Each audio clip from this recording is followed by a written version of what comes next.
Históricamente, la familia Rothschild mantuvo un liderazgo no oficial en la banca, las finanzas y la excelencia judía a nivel global durante siglos. No obstante, en un punto de la historia, otra familia judía con una perspectiva más progresista, los Warburg, emergió discretamente. Los Warburg habían estado edificando su propio imperio bancario de manera silenciosa durante más de 400 años, aunque su trayectoria no estuvo exenta de desafíos significativos. El estallido de la Primera Guerra Mundial dividió a dos hermanos de la familia Warburg, situándolos en lados opuestos del Atlántico y, consecuentemente, representando a naciones rivales. Adicionalmente, esta familia se destacó como una de las pocas dinastías bancarias judías prominentes que se oponían abiertamente al sionismo. A pesar de tales circunstancias, los Warburg lograron conservar un perfil mayormente desconocido e invisible. Es posible que su nombre no resulte familiar para muchos. Esta familia desafió la hegemonía de los Rothschild y transformó de forma perdurable las finanzas internacionales. La siguiente exposición profundiza en la singular historia de los Warburg. Si le interesa este tipo de contenido, puede suscribirse para no perderse los próximos episodios.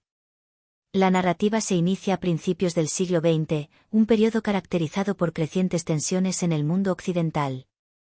Bajo la superficie de la diplomacia y la planificación militar, se gestaba otra pugna, la lucha por la supremacía financiera. En el epicentro de esta contienda se encontraban dos de las dinastías bancarias más influyentes de Europa, los Rothschild y los Warburg. Si bien el nombre Rothschild es ampliamente reconocido, el de Warburg goza de menor notoriedad.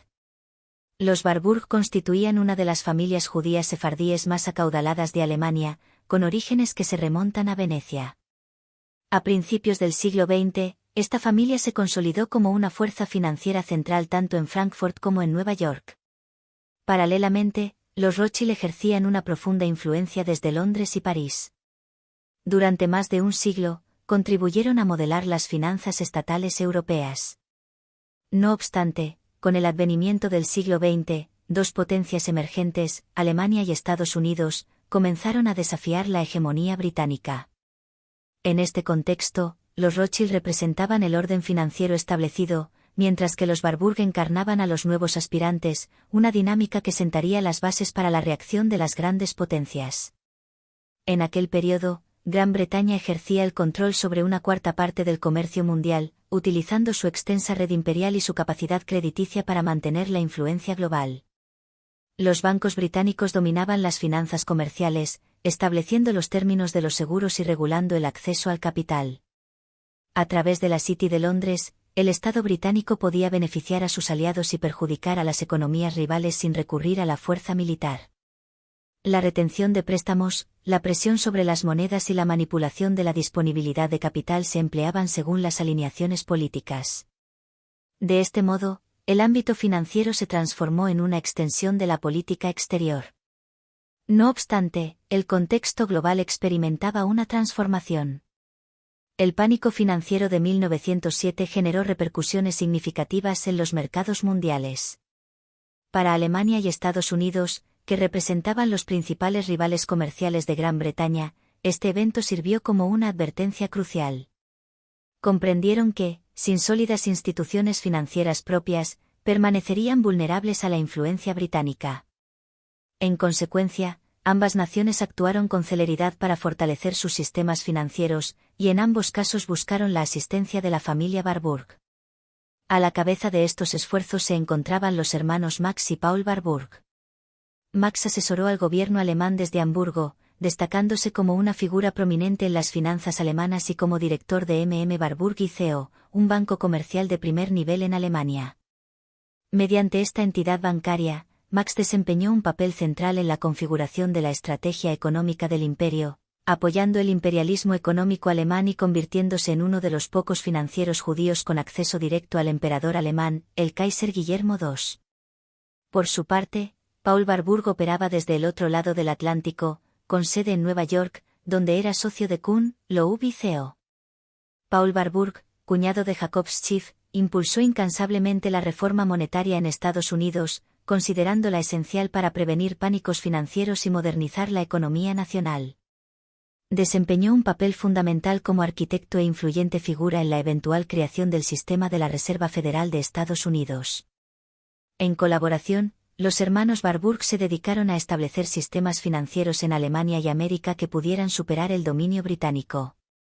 En aquel momento, sus objetivos coincidían plenamente con los de los Rothschild, promoviendo conjuntamente estructuras bancarias centrales más rigurosas, una mayor coordinación gubernamental con la industria y la cooperación financiera transatlántica. Sin embargo, esta cooperación no podía ser eterna. Paul Warburg reconoció la necesidad de preparar a Estados Unidos para competir con la entonces dominante Gran Bretaña. Para él, Estados Unidos representaba una potencia financiera con una infraestructura sumamente frágil, poseía vastos recursos e industria, pero carecía críticamente de la maquinaria institucional necesaria para una gestión financiera moderna. Habiéndose formado en el disciplinado ámbito de la banca europea, el sistema estadounidense le parecía rudimentario y obsoleto.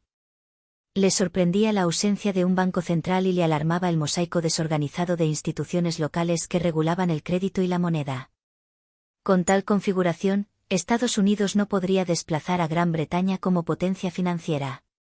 Por consiguiente, Paul Warburg emprendió una campaña personal para modernizar las finanzas estadounidenses. Redactó artículos, impartió discursos e impulsó reformas en los círculos bancarios de élite. Su concepto principal era sencillo: Estados Unidos requería un banco central que pudiera estabilizar la moneda, regular el crédito y actuar como prestamista de última instancia en momentos de crisis. Esta modernización conferiría un propósito estratégico más profundo, consistente en fortalecer la posición de Estados Unidos en el orden financiero internacional. Paul Warburg visualizaba una estructura capaz de defenderse contra flujos de oro disruptivos, absorber shocks externos y, con el tiempo, rivalizar con el poder de la City de Londres. Es plausible que, al realizar todo esto, también tuviera un motivo subyacente, el de reemplazar a los Rothschild como la voz de la diáspora judía global. Warburg comprendía con claridad que la influencia sobre la política monetaria implicaba también influencia sobre el destino nacional. En 1910, participó en una reunión secreta en Jekyll Island, Georgia, junto al senador Nelson Aldrich y otros financieros. En dicha reunión, colaboró en la elaboración del esquema conocido como el Plan Aldrich, que serviría de modelo para un sistema bancario central. A pesar de la considerable riqueza y poder representados en aquella sala, transcurrieron más de 3 años hasta que la Ley de la Reserva Federal fue promulgada, estableciendo así el sistema de la Reserva Federal. Mientras Paul Warburg impulsaba la reforma en Estados Unidos, su hermano Max extraía lecciones análogas en Alemania, pero las aplicaba de una manera distinta. Tras el pánico de 1907, Max también identificó las mismas vulnerabilidades en el sistema financiero global. Sin embargo, en lugar de centrarse únicamente en la reforma institucional, su atención se dirigió hacia la estrategia, particularmente en cómo Alemania podía salvaguardarse del dominio financiero británico. Con la colaboración de Paul, Max promovió el estrechamiento de los lazos económicos más estrechos entre Alemania y Estados Unidos. Su convicción era que una cooperación más robusta entre estas dos potencias emergentes podría servir como contrapeso al predominio financiero de Gran Bretaña. Para 1914, los hermanos Warburg habían alcanzado una influencia financiera notable en ambos lados del Atlántico. No obstante, a medida que Europa se aproximaba a la guerra, sus respectivas posiciones se volvieron cada vez más tensas. A pesar de su visión compartida sobre la cooperación transatlántica, Max y Paul se encontraron sirviendo a gobiernos que rápidamente se convirtieron en adversarios. Max Warburg continuó su rol de asesor para el Imperio alemán. Su función en las finanzas alemanas abarcaba tanto el ámbito político como el económico. Se desenvolvía en el círculo íntimo del Kaiser Guillermo II y persistió como un defensor clave de la independencia financiera alemana frente a la influencia británica. Por el contrario, Paul Warburg enfrentó una resistencia considerable. Numerosos miembros del establishment político estadounidense desconfiaban profundamente de la banca centralizada. La situación se complicaba por el hecho de que Paul era un banquero nacido en Europa con conexiones en el ámbito financiero internacional. Su herencia alemana y sus vínculos con Kuhn, Loeb y CEO lo convirtieron en blanco de hostilidad política y de críticas teñidas de conspiración. A pesar de estas circunstancias, encontró un firme aliado en el presidente Woodrow Wilson, quien comprendió la importancia de Warburg. En el verano de 1914, Wilson lo nominó para integrar la primera Junta de la Reserva Federal. A pesar de una fuerte oposición, Paul fue confirmado y asumió oficialmente su cargo el 10 de agosto de 1914. Esto ocurrió pocos días después del inicio de la Primera Guerra Mundial. Así, Paul Warburg ingresaba al servicio público mientras, al otro lado del océano, su hermano Max servía al Imperio alemán. Paul utilizó su influencia para resistir la asistencia estadounidense a Gran Bretaña y sus aliados, argumentando que tal acción podría desencadenar una depresión industrial en Estados Unidos si la guerra concluía precipitadamente. Es plausible que esta postura estuviera influenciada por su relación con Jacob Schiff. Una guerra prolongada podría afectar a todas las partes involucradas si no se aseguraba el acceso a la financiación, como Rusia había experimentado en su conflicto contra Japón. Sin embargo, para 1917, los esfuerzos de los hermanos Warburg comenzaban a desmoronarse. Durante años, los hermanos Warburg defendieron la premisa de que las finanzas podían cohesionar a las naciones, y que la cooperación racional prevalecería sobre la política mezquina. Sin embargo, el liderazgo alemán estaba a punto de generarles una profunda frustración. En Berlín, Max Warburg observó con desilusión cómo los líderes militares impulsaban lo que solo podía describirse como un suicidio estratégico. Previamente, la Marina alemana había recibido órdenes estrictas de evitar el hundimiento de buques neutrales, incluyendo aquellos que abastecían a los británicos desde Estados Unidos. Frente a un prolongado estancamiento y una creciente desesperación, la Marina alemana persuadió al Kaiser Guillermo II y a la alta comandancia de que la reanudación de la guerra submarina sin restricciones era la solución. Prometieron la victoria en un plazo de 5 meses. Sin embargo, voces sensatas intentaron intervenir. Incluso el canciller de Alemania, su principal líder político, se opuso firmemente a esta medida. Advirtieron que atacar barcos estadounidenses casi con certeza arrastraría a Estados Unidos a la guerra. No obstante, el canciller, Max, y muchos otros fueron ampliamente desoídos. Los militares ejercían una influencia abrumadora para asumir el control de la estrategia alemana, relegando la diplomacia y el sentido común. Mientras tanto, al otro lado del Atlántico, en Washington, Paul Warburg se encontró en una situación insostenible. Habiendo contribuido sustancialmente a la construcción de la Reserva Financiera de Estados Unidos, intentó mantener intacta la relación financiera entre Estados Unidos y Alemania. Incluso procuró soportar la reacción política derivada de su ascendencia alemana. No obstante, en ese momento, las fuerzas alemanas estaban hundiendo buques estadounidenses y causando la muerte de ciudadanos del país. La presión era inmensa. En consecuencia, el presidente Wilson no tuvo más alternativa que responder. Aún así, el presidente dejó una vía abierta, ofreciendo a Alemania la posibilidad de negociaciones si los ataques submarinos cesaban. Sin embargo, Berlín redobló su apuesta e incluso intentaron persuadir a México para que se uniera a la guerra contra Estados Unidos. Durante los meses de febrero y marzo, los barcos estadounidenses continuaron siendo hundidos, y marineros estadounidenses perdieron la vida. La opinión pública estadounidense estaba, justificadamente, indignada. Para abril, Estados Unidos se encontraba plenamente en guerra, y el destino de Alemania estaba sellado. Mientras Alemania sufría la derrota, Paul y Max Warburg no experimentaron el mismo destino. Rápidamente consolidaron su influencia en el nuevo orden mundial. Paul renunció a la Junta de la Reserva Federal en 1918, pero mantuvo una estrecha relación con la institución que contribuyó a edificar.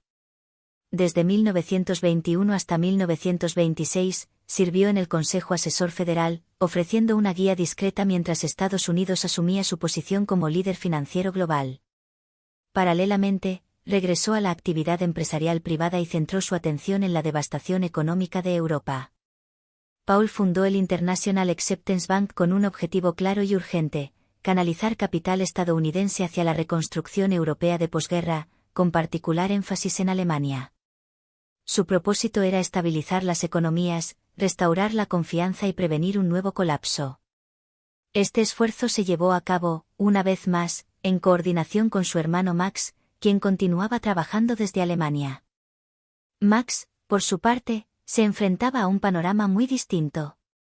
Alemania, en la década de 1920, se sumía en el caos económico. La inflación se descontroló, el marco colapsó y los ahorros se evaporaron de la noche a la mañana. En medio de esta catástrofe, el banco de la familia Warburg intervino con una propuesta radical: la circulación de monedas extranjeras dentro de Alemania. Esta medida proporcionó a empresas y particulares un alivio temporal frente a la moneda nacional devaluada. Aunque fue una solución de emergencia, resultó efectiva y contribuyó a evitar un colapso económico total. Esta solución improvisada influiría en las finanzas globales durante las décadas siguientes, como se evidencia en el surgimiento del mercado de eurobonos en la década de 1960. De diversas maneras, este desarrollo representa una extensión del pensamiento financiero cooperativo transfronterizo que la familia había defendido desde principios del siglo XX. En Estados Unidos, Paul había utilizado su reputación para facilitar oportunidades a su propia familia. Presentó a Max a influyentes círculos financieros en Nueva York, un paso crucial cuando Alemania requería desesperadamente capital durante la crisis económica de 1930 a 1932. En una época en la que el clima económico internacional estaba marcado por la desconfianza y la cautela, muchos inversores, tanto dentro como fuera de Alemania, dudaban en comprometer capital en un país que aún cargaba con las cicatrices de la derrota de 1918 y las duras condiciones impuestas por el Tratado de Versalles. Fue en ese contexto que la figura de Paul Warburg, con su red de contactos cuidadosamente cultivada y una reputación de solvencia que trascendía fronteras, se convirtió en un factor determinante. Su capacidad para generar confianza, incluso sin alardes públicos, ofreció a Alemania un respiro temporal, una inyección de capital y apoyo internacional que permitió estabilizar, aunque fuera de manera frágil y provisional, un sistema financiero debilitado por la inflación, la deuda y la incertidumbre política. Pero ese papel crucial no libró a los Warburg de verse inmersos en múltiples frentes de batalla, tanto visibles como soterrados.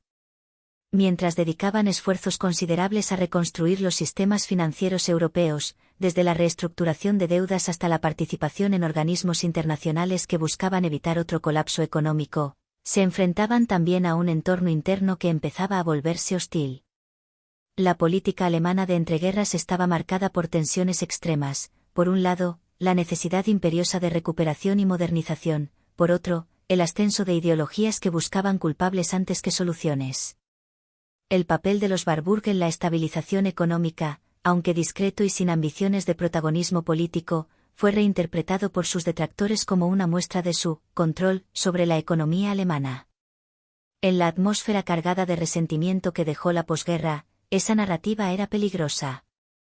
La humillación nacional tras el Tratado de Versalles, con sus reparaciones impuestas, pérdida de territorios y restricciones militares, había alimentado un sentimiento generalizado de agravio. Para muchos, especialmente en los sectores nacionalistas, cualquier figura vinculada a la banca internacional, y más aún si era judía, encarnaba el mito del enemigo interno, que supuestamente había traicionado a Alemania. En este caldo de cultivo, el apellido Warburg se convirtió en un blanco perfecto. Su relevancia en las finanzas internacionales, que en realidad había sido un activo para la reconstrucción del país, pasó a ser presentada como prueba de un poder excesivo y conspirativo. El creciente extremismo político necesitaba nombres concretos para canalizar el descontento popular, y los Warburg reunían todos los elementos para encajar en esa narrativa. Eran judíos, influyentes, cosmopolitas y asociados con el viejo orden, que los agitadores prometían derribar. Así, la contribución silenciosa y estabilizadora de Paul y su familia se transformó, en la opinión de sus opositores, en motivo de sospecha y hostilidad. Era una ironía amarga. Los mismos esfuerzos que habían ayudado a evitar un colapso inmediato del sistema financiero alemán fueron reinterpretados como maniobras egoístas o antinacionales. Este proceso de distorsión, alimentado por la propaganda y el resentimiento, no solo dañó la reputación de los Warburg, sino que también anticipó el clima de persecución que se intensificaría en los años siguientes, cuando el extremismo dejaría de ser una fuerza marginal para convertirse en el núcleo del poder político en Alemania. La familia Warburg, por su identidad judía, su notable riqueza y su estrecha vinculación con el antiguo establishment financiero e industrial alemán, se convirtió en un blanco preferente en el clima político envenenado de la Alemania de entreguerras. Sus miembros, así como muchos de sus socios cercanos, no eran figuras marginales, ocupaban asientos en los consejos de administración de más de un centenar de corporaciones alemanas, desde bancos y aseguradoras hasta empresas industriales de alcance internacional. Este nivel de presencia en la cúspide empresarial, que en tiempos de estabilidad se consideraba un signo de prestigio y solvencia, se transformó bajo la mirada de los nacionalistas emergentes y de las voces antisemitas en una prueba de su supuesta responsabilidad en los males del país. Para los ideólogos del nuevo régimen y sus seguidores, los Warburg encarnaban todo aquello que, según su narrativa, había fracasado en el viejo orden: cosmopolitismo, influencia transnacional y vínculos con las élites políticas que habían gestionado la República de Weimar. La ironía era flagrante. Muchas de las críticas más feroces contra los Warburg provenían de personas y grupos que, en realidad, habían tenido un papel activo en la ruina de Alemania tras la Primera Guerra Mundial. Entre ellos se encontraban antiguos oficiales militares que habían apoyado políticas expansionistas insostenibles, políticos nacionalistas que habían fomentado el aislamiento internacional del país y aristócratas reaccionarios que se resistían a cualquier reforma social o económica. Estos sectores, incapaces o poco dispuestos a reconocer su propia responsabilidad en la derrota, la hiperinflación y la inestabilidad política de los años 20, encontraron en los Warburg un blanco cómodo para desviar la culpa. Convertir a una familia judía de gran notoriedad en símbolo del fracaso nacional no solo servía a sus fines ideológicos, sino que también ofrecía un enemigo claro contra el cual movilizar a la opinión pública. Sin embargo, las dificultades de la familia no se circunscribían únicamente al acoso de la extrema derecha. La Alemania de la época era un escenario político fragmentado, y los Warburg, por su posición, también eran cuestionados desde otros frentes ideológicos. Sectores de la izquierda socialista y comunista, recelosos de las grandes fortunas y críticos con el sistema capitalista en su conjunto, veían en ellos el prototipo del banquero internacional que actuaba al margen de las necesidades de la clase trabajadora. Aunque la motivación era distinta de la que impulsaba a los antisemitas de extrema derecha, el resultado era igualmente hostil. En ambos casos, los Warburg eran presentados como un poder ajeno y potencialmente nocivo para los intereses nacionales o populares. Esta convergencia de críticas procedentes de polos ideológicos opuestos situaba a la familia en una posición de vulnerabilidad compleja. No se trataba únicamente de soportar la presión de un movimiento político que crecía con rapidez, el nazismo, sino de navegar en un entorno donde la legitimidad de las élites financieras estaba en cuestión desde múltiples ángulos. La familia Warburg, que durante décadas había construido su influencia sobre la base de la prudencia, el servicio a la economía y el cultivo de relaciones transnacionales, se vio obligada a confrontar un panorama en el que esas mismas cualidades se reinterpretaron como defectos o amenazas. Era el preludio de un asedio político y social que, en pocos años, transformaría radicalmente su papel en Alemania y pondría a prueba la resistencia de su legado. Dentro de la propia comunidad judía internacional, los Warburg se encontraron, durante las décadas de 1920 y 1930, librando una batalla ideológica que, aunque silenciosa en comparación con las convulsiones políticas de la época, resultaba igual de intensa en el terreno moral y estratégico. Esta disputa no era contra fuerzas externas, sino contra un sector influyente del judaísmo europeo, el movimiento sionista, que en esos años ganaba fuerza y contaba con el decidido respaldo de dinastías financieras como los Rothschild.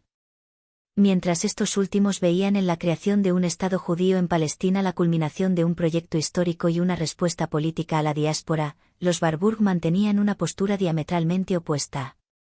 Su oposición no era fruto de un mero desacuerdo coyuntural, sino el resultado de una visión profundamente arraigada sobre la identidad judía y su lugar en el mundo moderno. Creían firmemente que la solución a la persecución histórica del pueblo judío no radicaba en erigir una patria nacional exclusiva, sino en alcanzar una integración plena y normalizada en el marco de las democracias occidentales. A su juicio, la prosperidad y la seguridad judías dependían más de construir relaciones de igualdad ciudadana que de levantar fronteras propias. Esta convicción los llevó a ver el sionismo no como una solución, sino como un riesgo potencial, una estrategia que, al insistir en una separación territorial y cultural, podía exacerbar las divisiones entre judíos y no judíos y, en consecuencia, alimentar nuevas olas de antisemitismo. En particular, les preocupaba el contexto geopolítico de Oriente Medio. La instalación masiva de comunidades judías en Palestina, entonces bajo mandato británico, podía provocar enfrentamientos con las poblaciones árabes locales y generar un foco permanente de tensión. Desde la perspectiva de los Warburg, eso no solo pondría en peligro la seguridad de quienes se asentaran allí, sino que también podría tener repercusiones negativas para las comunidades judías que permanecieran en Europa y América, al ser percibidas como parte de un proyecto separatista. La coherencia entre sus ideas y sus actos se manifestó en la dirección que dieron a sus recursos financieros. Mientras que otros filántropos judíos canalizaban fondos hacia la compra de tierras y el establecimiento de kibutzim en Palestina, los Warburg decidieron invertir en programas de desarrollo que, según ellos, fortalecían la posición de los judíos dentro de sus países de residencia. Uno de sus proyectos más significativos fue el apoyo a colonias agrícolas para judíos en regiones de Rusia y Ucrania.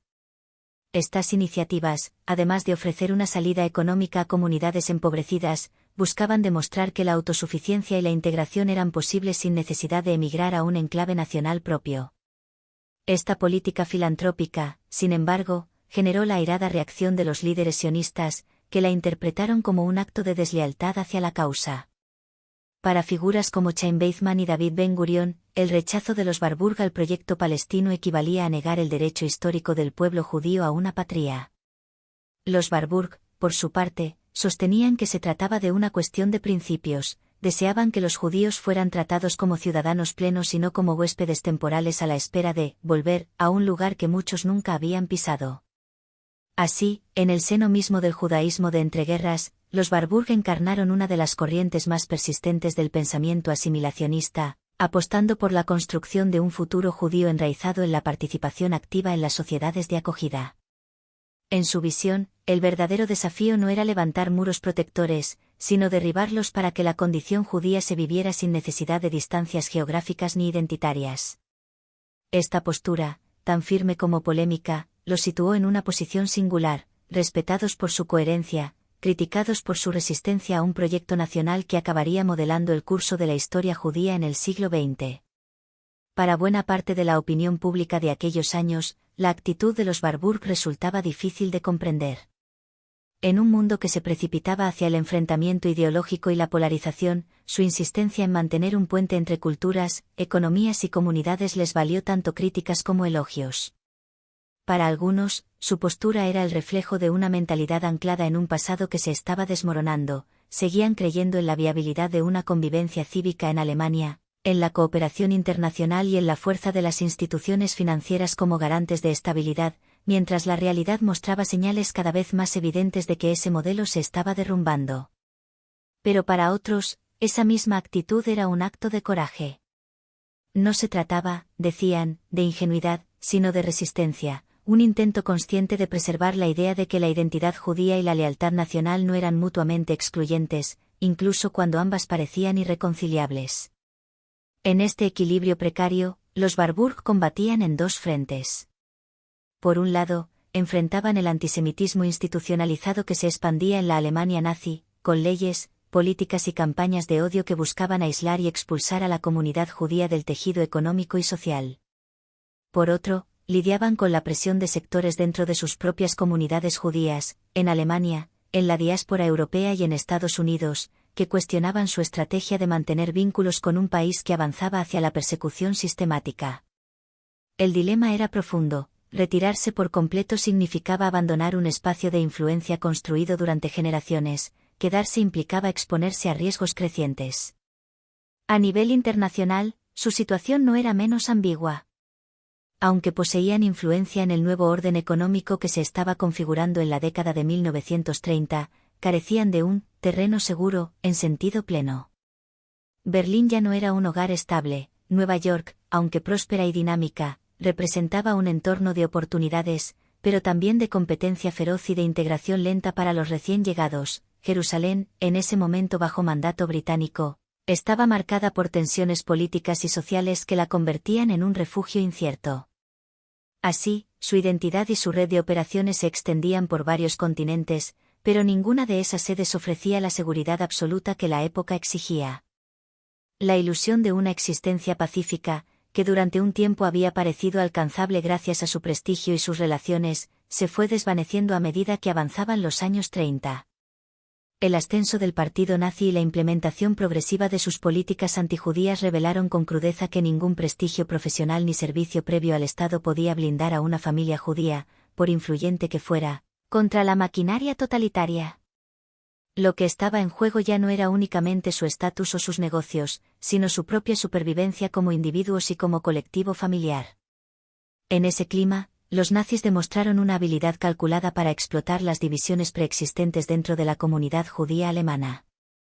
Estas fisuras no eran nuevas. Desde finales del siglo XIX, el judaísmo alemán estaba marcado por un prolongado debate identitario entre tres grandes corrientes.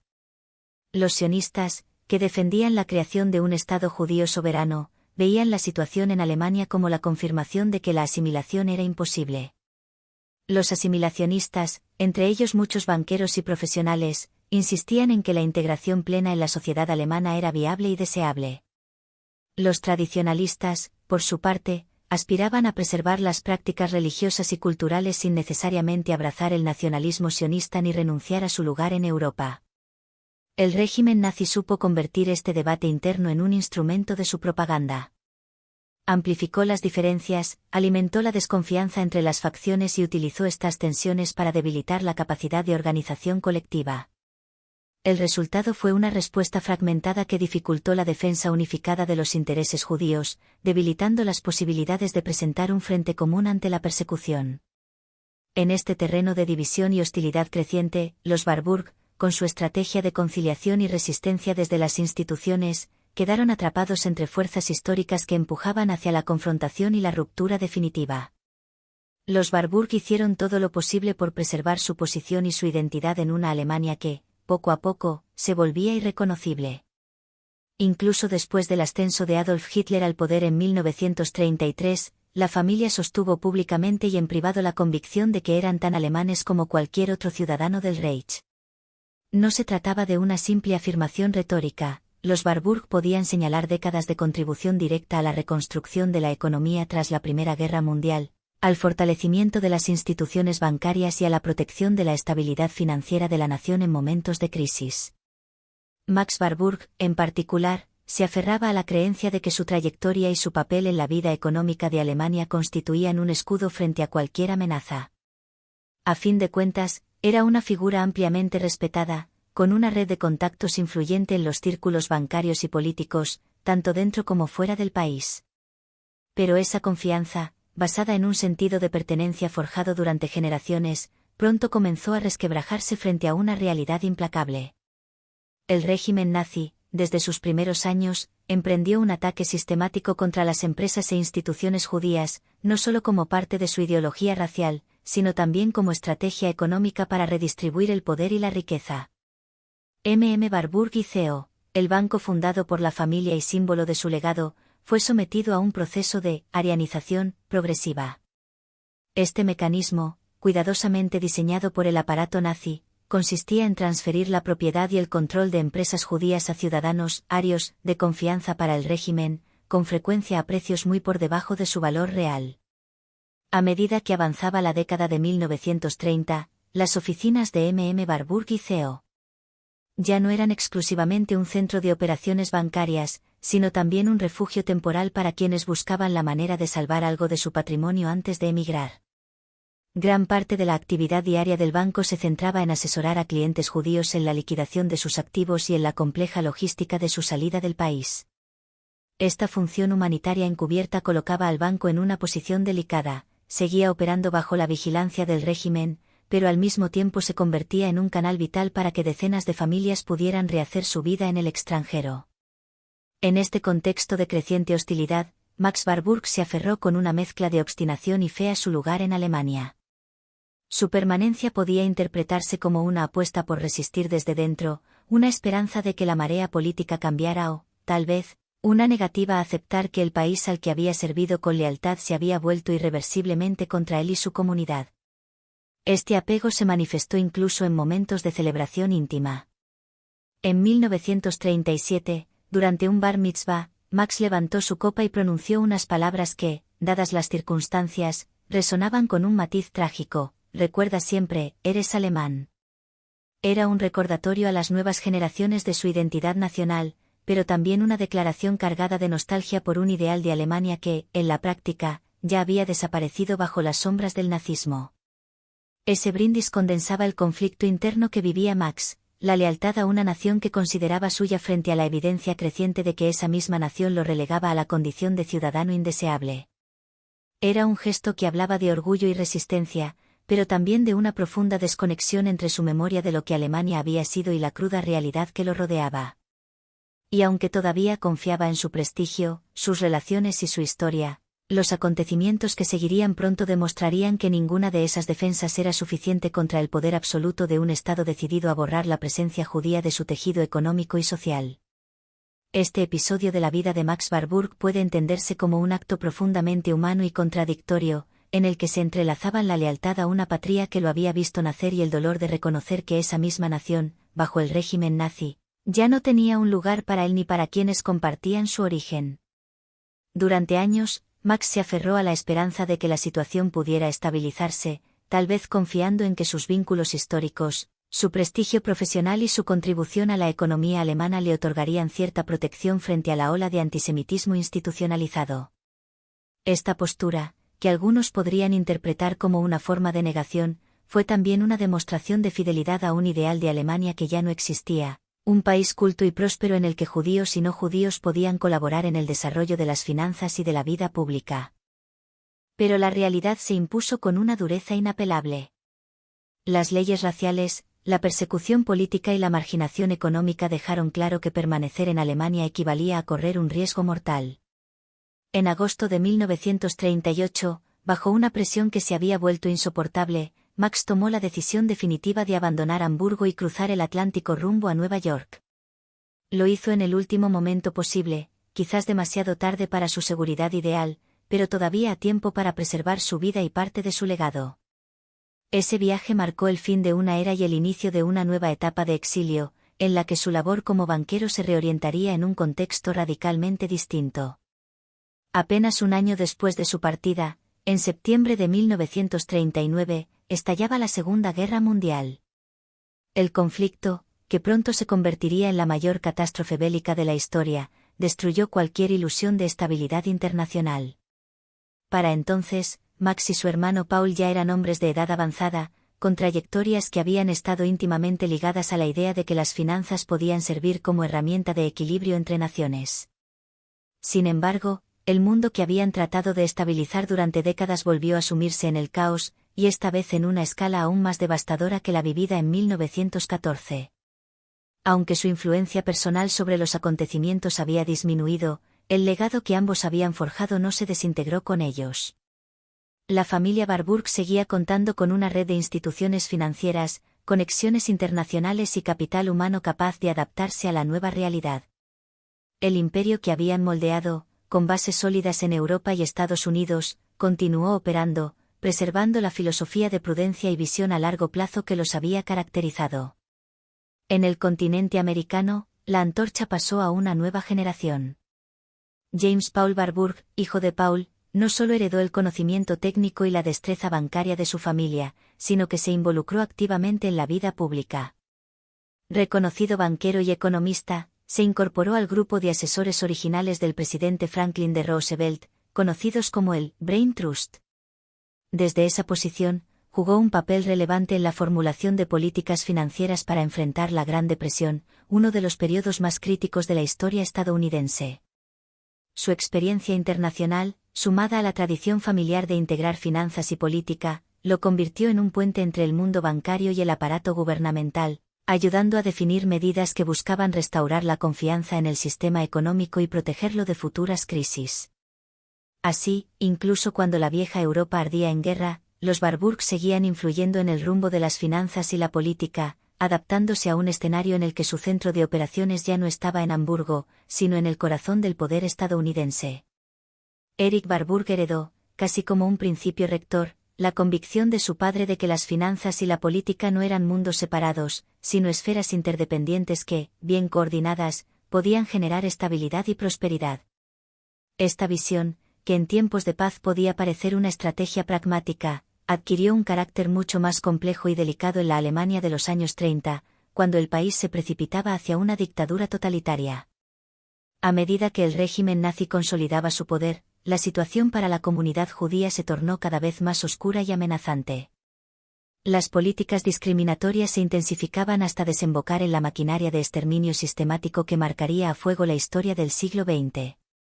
La familia Warburg, profundamente arraigada en la tradición financiera alemana, comprendió antes que muchos otros el peligro inminente.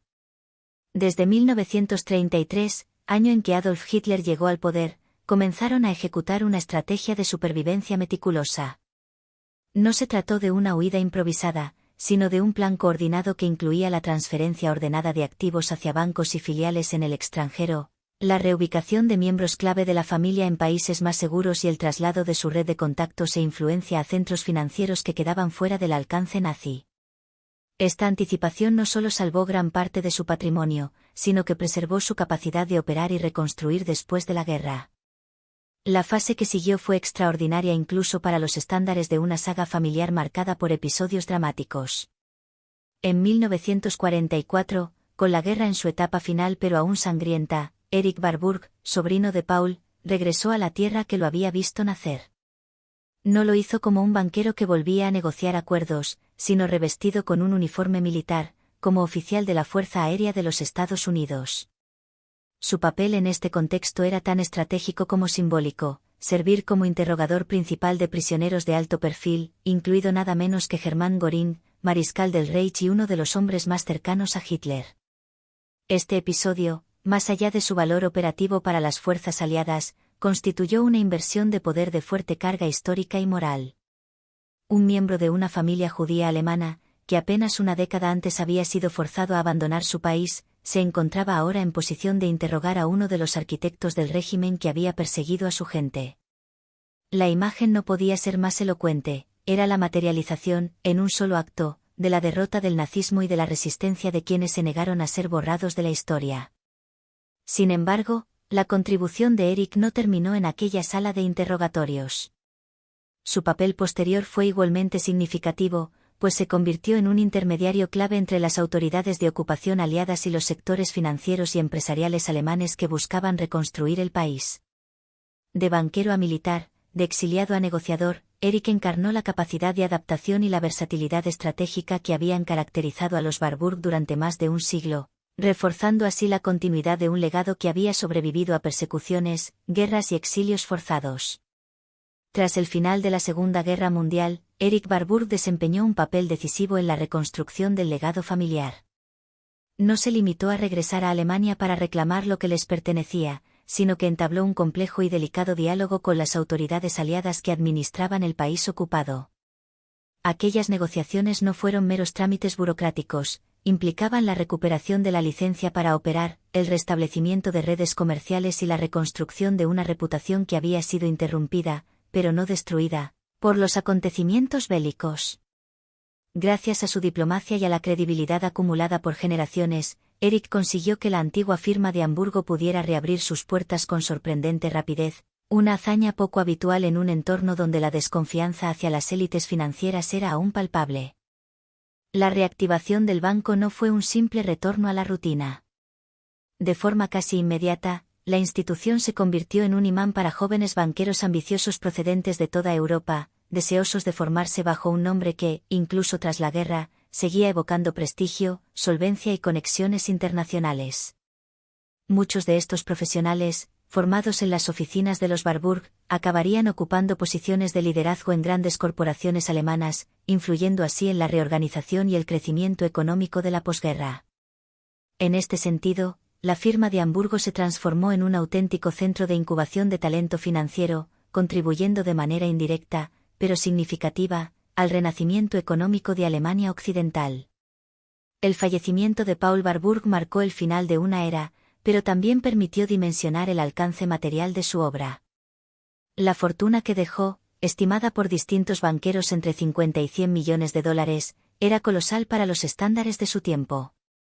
Si se toma como referencia la cifra más alta y se ajusta por la inflación y la evolución del valor del dinero, su patrimonio neto equivalente hoy superaría los 3.500 millones de dólares. Sin embargo, reducir su contribución a una cuestión de cifras sería empobrecer el significado de su herencia. El auténtico valor del legado de Paul, y, por extensión, de toda la familia Warburg, residía en algo menos tangible pero mucho más resistente que el capital financiero, la capacidad de sobreponerse a la adversidad, de reconstruir lo perdido y de adaptarse a circunstancias extremas sin renunciar a su identidad. Paul y su hermano Max fueron testigos privilegiados, y a la vez víctimas, de dos de los periodos más destructivos de la historia contemporánea. Vieron cómo las naciones para las que trabajaban entraban en conflicto abierto, arrastrando a la economía global a un torbellino de inestabilidad y desconfianza. En dos ocasiones, su labor de toda una vida estuvo al borde de la aniquilación. Primero, durante la Primera Guerra Mundial, cuando el colapso del orden financiero internacional puso en riesgo las bases mismas de su negocio. Después, en la Segunda Guerra Mundial, cuando la persecución política y la destrucción física amenazaron con borrar no solo sus activos, sino también su nombre. Y, sin embargo, tanto Paul como Max demostraron que la verdadera fuerza de una dinastía no se mide únicamente por el volumen de sus activos, sino por su habilidad para mantener el rumbo en medio de tormentas históricas. Su historia es, en última instancia, una lección sobre la resiliencia estratégica, esa combinación de prudencia, visión y disciplina que les permitió reconstruir no una, sino dos veces, el entramado de relaciones y conocimientos que sostenía a su familia y a las instituciones que llevaban su apellido. A diferencia de otros linajes financieros de renombre mundial, como los Rothschild en Inglaterra o los Baring en la City londinense, los Warburg protagonizaron un episodio singular en la historia económica del siglo XX. Lograron, después de las convulsiones de las dos guerras mundiales, recuperar su posición en su patria de origen, un hecho poco común entre las grandes familias bancarias desplazadas por los conflictos. La magnitud de esta hazaña no radica solo en la restauración de su presencia física en Alemania, sino en la capacidad de reconstruir redes, reabrir canales de confianza y reinstalar su influencia en un escenario que había cambiado radicalmente. En la actualidad, el apellido Warburg no es ampliamente un vestigio histórico o un eco de un pasado glorioso, sino una parte viva e integrada de la arquitectura financiera global. Su impronta se percibe tanto en las dinámicas de inversión contemporáneas como en la estructura misma de las instituciones que articulan los mercados modernos.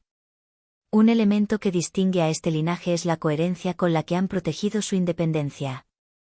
Tanto en Europa como en Estados Unidos, las instituciones asociadas al nombre Warburg son de propiedad privada, una condición que no es fruto de la casualidad ni de un simple apego a la tradición, sino de una estrategia consciente y cuidadosamente sostenida.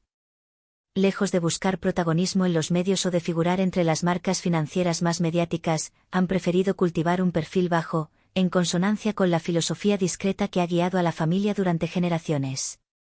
Esa reserva no implica inactividad, sino una forma de operar que privilegia la autonomía de decisión, la protección frente a presiones externas y la preservación de la estabilidad a largo plazo. En el contexto alemán, su legado adquiere una forma tangible a través del grupo Warburg, una entidad bancaria con sede en Hamburgo cuya historia se remonta al siglo XVIII. Este banco, aún de propiedad privada y con accionistas mayoritariamente vinculados al entorno familiar o a círculos de confianza, representa un símbolo de continuidad en un sector caracterizado por fusiones, adquisiciones y cambios de titularidad. La decisión de mantener la propiedad en manos restringidas no es una mera formalidad, sino un mecanismo de control que asegura que las directrices estratégicas y la gestión del capital se mantengan alineadas con la visión histórica de los Warburg. Para comprender esta elección, basta recordar el impacto que la injerencia estatal y la hostilidad política ejercieron sobre las finanzas europeas en la primera mitad del siglo XX. Las expropiaciones, las confiscaciones y las campañas populistas contra los grandes bancos dejaron una huella imborrable en quienes las vivieron.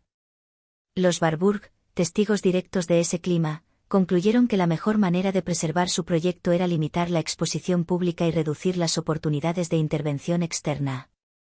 En lugar de buscar capital en los mercados bursátiles o de expandirse a través de alianzas con grandes conglomerados, prefirieron conservar un modelo más compacto, centrado en el control interno y en la toma de decisiones sin interferencias ajenas. Así, lo que para algunos podría interpretarse como una forma de aislamiento o de conservadurismo, en realidad responde a una lectura estratégica de la historia y a una apuesta por la resiliencia.